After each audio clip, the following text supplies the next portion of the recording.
Praise lord. ఈరోజు ఒక మంచి మాట బైబిల్ గ్రంథంలో గుర్తు చేసుకున్నాం. ఏదంటే ఉదాహరణకి మన ఇంట్లో ఏమన్నా పనికిరాని వస్తువు ఉంటే బయటపడేస్తాం మనకు నచ్చనివి. అలాగే మనము బైబిల్ గ్రంథంలో నుంచి ఒక మాట మనం ఏంటంటే చెప్పేది యోహాను సువార్తలో నుంచి ఒక మాట గుర్తొస్తుంది. ఆయన ద్రాక్షావళి అంట, ఆయన యందు ఫలించని చుట్టూ ఉన్న మొక్కలను పెరిగి వేస్తానంటున్నాడు.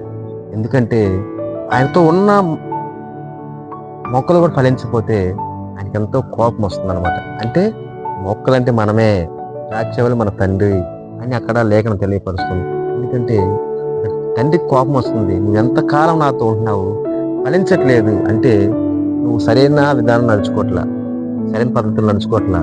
నువ్వు ఫలించాలని ఆయనకు ఆశ కదా తండ్రికి. ఫలించకపోతే ఆయనకి అంత బాధ ఉంటుంది. చూస్తాడంట, చూసి